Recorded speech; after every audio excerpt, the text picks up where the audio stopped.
Hi, this is Suzanne from EFT-scripts.com, and I just want to tell my story about this morning, which was very, very interesting. And I had some mental images, and I'll show them to you.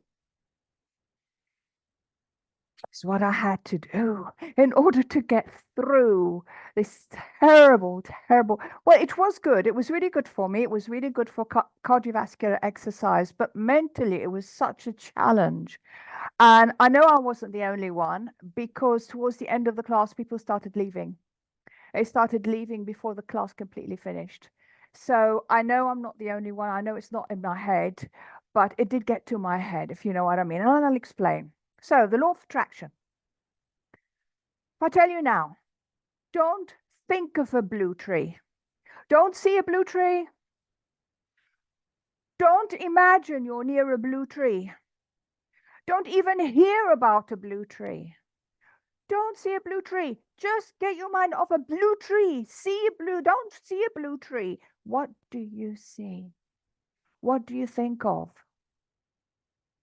Most people say blue tree, right? And this is law of attraction and my hypnosis training. So if you're always thinking about what you don't want, you'll actually it's in your head all the time. I mean, this is very scientific, very simple to explain. You know, it's on your mind all the time what you mustn't do, and you're always going to veer towards that. What you mustn't have, you'll veer towards that.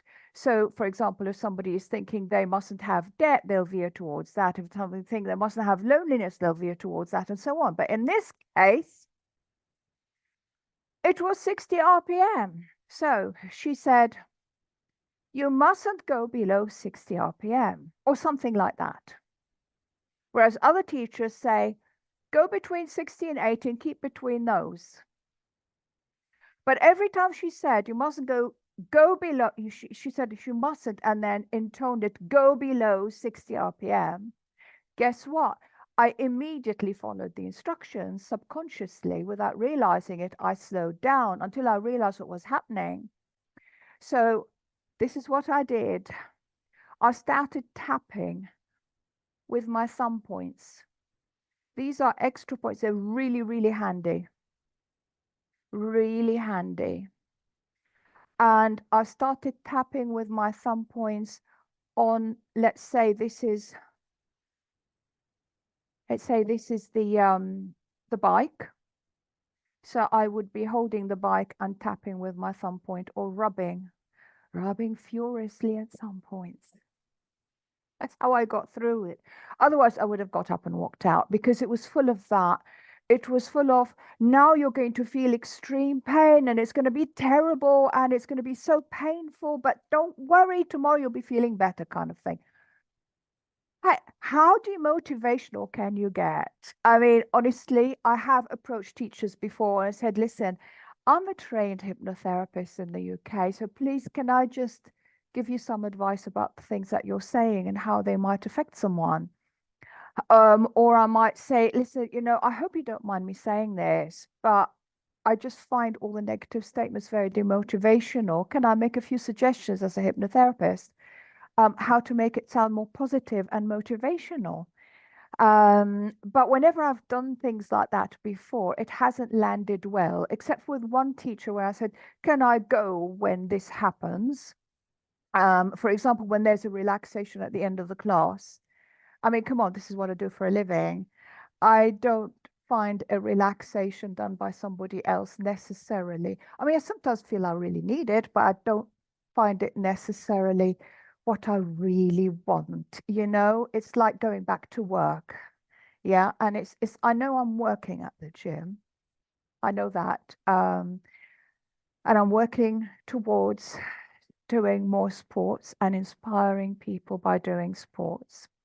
But at the same time, I don't need to do the kind of work that I do with clients one-on-one when it's sports time. I don't know if that makes any sense, but that's me. So anyway, it's like if somebody is a PA or an administrator and they go home and their niece wants them to write up their CV and make it look nice, and they spend lots of time doing that. They can't call that relaxation. Whereas somebody who doesn't normally do things like that, they might find it relaxing. So, anyway, off the subject, you can see the images that I got in my mind. This woman loved her voice and she loved demotivating the class. I could see people, not just me, other people were going slower. They were not going at their full pace. They were not giving it their all, as they do with other much more motivational teachers that go between 60 and 80 instead of do not go go down below 60. That's how, sorry, she would say, do not go below 60. So it was a really, she would intone, like she would go a bit louder when she'd go below 60. And before I knew it, I would slow down. So as well as that, I put my music on full volume, and it was better music than hers. Sorry if you're watching this.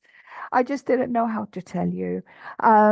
So anyway, I mean, hopefully it'll come out on a day.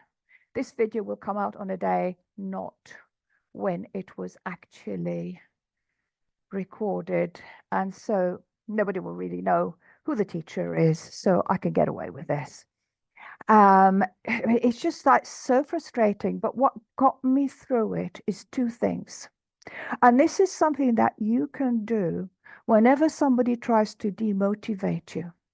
So for example, if you're applying for a job interview and somebody's trying to put you off saying, oh no, you can't you cannot, you must not go for anything that will make you earn this amount, or not earn this amount, or they're saying they're belittling you, maybe it with very good intentions.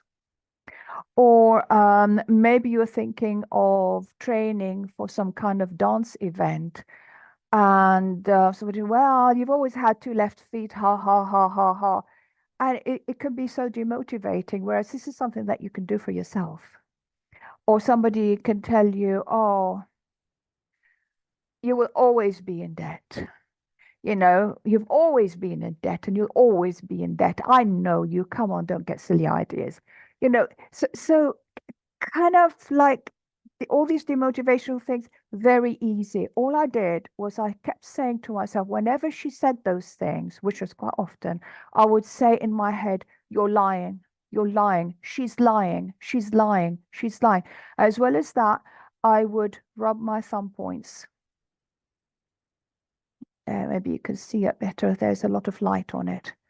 So it's here and you can rub it.